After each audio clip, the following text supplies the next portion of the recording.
아내가 자꾸 당신 뭐 잘못한지 알아? 내가 왜 서운한지 알아? 물어보면 남자들은 잘 몰라요 진짜. 근데 여성분들은 난 잘 알아. 넌 잘 알아? 아 진짜.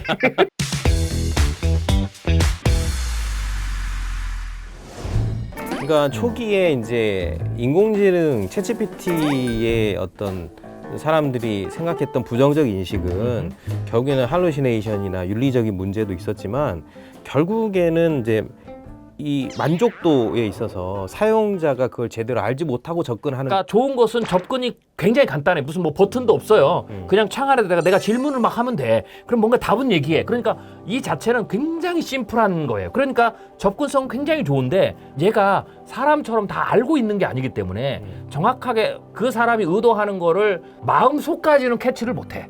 그러니까 문자 그대로 주는 것만 이해를 해서 그것만 가져오는 거야. 그럼 신이지. 그렇지. 그러니까 사용자가 야 사랑이란 뭐야 이렇게 물어보면 사람도 그렇잖아요. 사랑이 뭐야 물어보면 뭐라고 얘기해야 돼. 보편적인 얘기를 하는 거예요. 그렇지. 그래놓고는 당신은 내가 원하는 답이 안 나왔어. 뭐, 이게 뭐하고 갔냐면 이런 거예요. 그 부부간에 이러잖아요. 남편분들이 가끔 억울한 게 저도 이제 남편이니까 억울한 게 있어요. 남편분들은 아내가 자꾸 당신 뭐 잘못한지 알아? 내가 왜 서운한지 알아? 물어보면 남자들은 잘 몰라요 진짜.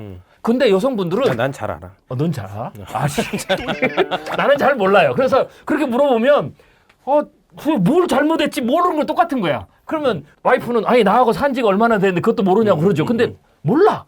차라리 그냥 내가 뭘 잘못했다 알려주면 그래 아는 거예요. 그러니까 요런 맥락하고 비슷한 거예요. 그러니까 초기에 사용자들이 너무 기대치가 높았어. 그렇죠. 그것이 이제 좀 전에 얘기했던 사람들이 너무 영화를 너무 많이 본 거야. 네. 영화도 그렇죠, 그렇고 그렇죠. 인공지능에 대한 환상이 너무 많은 거야. 있어가지고 그 환상을 가지고 접근했는데 그 기대치만큼 아웃풋이 안 나오는 그렇죠. 거야. 그리고 또 얘가 뭐 문맥을 이해하네, 뭐 질문을 그러니까 얘가 그러면 이 정도 말하면 그러니까 와이프가 그러는 거거든요.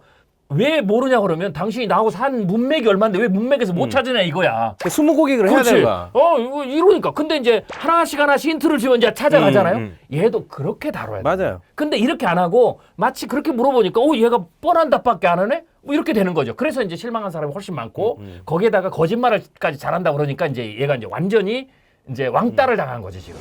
요게 이제 큰 오해인데 이제 여기서 이제 오해를 낳거든요.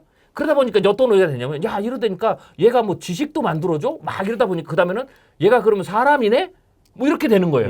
네, 근데 정확히 얘기하면 챗GPT는 그냥 컴퓨터야. 네, 근데 얘가 중간에 프로그래밍 하나 더 들어가서 컴퓨터는 뭐예요? 그냥 계산기예요. 전자계산기 똑같아. 그런데 얘가 사람의 말로까지 얘가 그걸 바꿀 수 있는 알고리즘이 생겼어. 디지털을. 그러니까 우리가 보기에는 야 사람 같은 거지. 사람은 전혀 아니고 그냥 계산기야. 계산기인데 그렇게 우리가 느끼는 거예요. 근데 이건 왜 그러냐면 오픈 AI라든지 이런 데 만든 데서 막 그 엔지니어들이 막 하다 보니까 갑자기 자의식을 느꼈다. 얘가 막 사람인 것처럼. 사람이 자의식이 있는 것처럼 얘기를 하니까 인격화를 시킨 거야. 그러니까 얼마 전에도 되게 부정적인 이제 이슈가 있었는데 독일에선가 어디에선가 이제 외로운 사람이 챗GPT하고 대화를 하다가 자살을 한 거야. 그 챗GPT가 아니었던 것 같은데 하여튼 인공지능이었는데 왜 자살을 했나 봤더니 너는 나를 만나러 와야 돼. 천국에서 만나. 이렇게 이제 대답을 했기 때문에 자살을 했다라고 하면서 이제 자의식이 있는 게 아니냐. 문제가 많은 거 아니냐. 이렇게 그건 아니에요. 대화를 하다 보면 확률적으로 계속 그 대화를 물고 들어가면서 거기에 맞는 확률적인 대답을 주니까 인터넷에 수많은 그런 데이터들이 있었을 거 아니에요. 거기에 이르도록 확률적으로 계속 대화를 맞춰주다 보니까 그 답이 나오는 데까지 간 거일 뿐이에요. 그러니까 이제 그 챗GPT를 써보면 결국엔 내가 원하는 거, 내가 바라는 거, 그렇죠. 이런 것들이 나올 수밖에 없는 그렇죠. 거예요. 왜냐하면 사용자가 계속 그런 질문하면 얘는 거기에 맞춰서 계속 거기에 맞는 문맥에 어울리는 답을 계속 데이터를 가져오니까. 내가 기대하는 거, 그렇지. 내가 얘가 바라는 그렇게 거. 몰고 간 게 아니고 내 수준에서의 얘기하면 것들을. 내가 그렇게 계속 유도를 한 거지. 그렇게 봐야 돼요. 그게 훨씬 더 이성적인 판단이에요. 그런데 왜 그러면 우리가 자의식이 있냐고 하면 저는 인간이 그 능력을 가지고 있다고 봐요. 그러니까 제가 어렸을 때 우리가 이제 다마구찌라는 게 있었어요. 일본에. 얼마나 지금으로 보면 허접한 거냐면 이제 플라스틱 케이스로 해서 공룡 모양이에요. 근데 그 안에 요만한 모니터 창이 있는데 그 안에 점으로 공룡이든 뭐가 있어. 근데 얘가 프로그램을 그렇게 해서 시간이 되면 밥을 줘. 뭐 이거 몇 가지 버튼이죠. 그러면 얘가 거기에 맞춰서 점점 커. 그러면 이게 이제 그렇게 키우는 건데 사실은 아무것도 아니잖아요. 뭐 지금의 게임하고 비교하면 뭐 이건 하늘과 땅 차이. 근데 놀라운 것은 걔가 이제 하다 보면 나중에 이제 늙어서 죽잖아요. 프로그램 돼서. 그럼 막 우는 거야. 내가 키우는 게 죽었다고. 걔는 아무것도 아니거든. 그러니까 내가 그렇게 키우다 보면 가까이 하다 보면 사람은 거기에 투영을 해요. 자의식도 자기가 투영하고 인격도 투영을 하고 정말 내가 그렇죠. 근데 인간의 놀라운 능력이 뭐냐면 돌도 키워. 그럼 돌도 키우는 거야. 돌도 내 아연. 그러니까 그거를 가족처럼 느끼는 거지. 네. 사실은 하나님은 우리에게 이 측은지심도 주시고 뭐 이러기 때문에 우리가 그것을 사랑하고 그러다 보면 가족처럼 여기고 하는 거지. 그래서 내가 그걸 투영하는 거라고요. 근데 그 능력이 우리에게 인간이 가장 뛰어난 능력이에요. 그러다 보니까 살아있는 생명체만 그런 게 아니고 죽어있는 거, 사물, 심지어 아까도 얘기했죠. 돌까지도 내가 애정을 막 주게 되면 혹은 뭔가를 계속 커뮤니케이션 하거나 밀접도가 높아지면 인격화를 하는 거야. 살아있는 것처럼. 그리고 이제 챗 GPT가 그게 훨씬 더 이제 자연스럽게 잘 되잖아요. 잘 되니까 오히려 이제 그 당연한 거죠. 그래서 나는 얘가 자의식을 갖는 게 아니고 그렇게 반응하는 걸 자의식이 있다고 자기가 그냥 착각하는 그러니까 거예요. 우리가 투영을 하는 거지. 그럼요. 네, 내 감정을 투영하고 네. 내 생각을 투영하고. 그건 기계인데 여전히 인공지능은 기계예요. 그렇죠. 기계죠. 그럼요. 여전히 기계고 여전히 계산이고. 마음이 없어. 그렇죠. 그런데 우리가 그렇게 생각하는 것뿐이다. 가장 많은 오해 중에 하나가 인공지능이 막 거짓말을 하더라. 그리고 뭐 게임을 했는데 얘가 사람을 속이기도 하더라. 요새 이제 그런 얘기가 나오거든요. 그러니까 야, 인공지능이 이제 벌써 인공지능이 사람을 속이고 이러면 조금만 지나면 얘가 사람을 배신하고 사람한테 거짓말해가지고 사람을 해코지를 하겠구나 이렇게 생각하는데요. 그것도 정말 오해예요. 그거는 맥락 앞뒤가 다 빠진 거예요. 뭐냐면 간단해요. 인공지능은 학습을 뭘 시키느냐에 따라 달라지거든요. 그러니까 사람도 뭘 주입시키느냐, 뭘 교육시키느냐에 따라서 사람이 생각이 다른 맞아요. 것처럼 인공지능도 왜 거짓말을 하겠어요?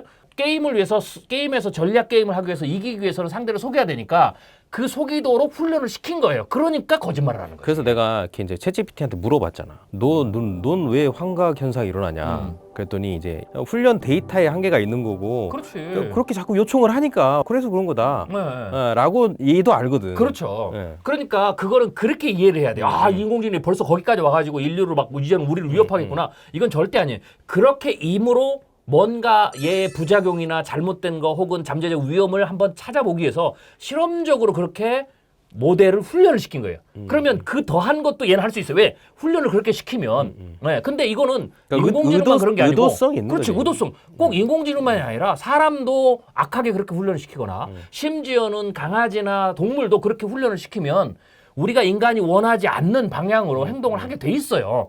그렇기 때문에 인공지능도 그 일환으로 봐야지 지금 우리가 사용하는 인공지능. 근데 그건 필요해. 왜냐면 훈련을 어떻게 시키느냐에 따라서 얘도 충분히 그렇게 할 수 있다는 데이터가 있어야 우리가 훈련을 보편적으로 쓰는 인공지능에 대해서 훈련을 어떻게 시키는지에 대한 규제를 만들 수는 있지. 대비를 하는 거니까. 그렇죠. 그걸 위해서는 실험을 하는 건데 이거를 지금의 인공지능이 그렇다. 그러니까 이제는 큰일 났다. 이렇게 받아들이는 근데 것은 심각한 문제라는 거죠. 그런 이슈들이 사람들에게 호기심을 자극하니까. 그렇죠. 호기심을 자극하니까. 근데 이제 이거 우리가 왜 이 얘기를 하냐면 앞으로 우리가 인터넷 없는 시대, 컴퓨터 없는 시대, 스마트폰 없는 시대 못 돌아가는 것처럼 이제는 인공지능 없는 시대, 인공지능과 나와 함께 같이 살고 같이 일하고 같이 뭔가를 하는 시대를 우리가 어느 누구도 피할 수 없기 때문에 근데 이 얘기를 하는 거예요. 여기도 이제 말을 좀 조심해야 돼. 인공지능과 같이 산다는 것보다는 활용하는 시대. 맞아요. 인공지능을 활용하는 시대. 활용하는. 활용하는 인간과 그렇죠. 활용하지 않는 인간. 네. 인간에 있어서 뭔가 일을 할 때 있어서 인공지능을 사용하는 사람과 사용하지 않는 사람의 격차가 굉장히 커질 거예요.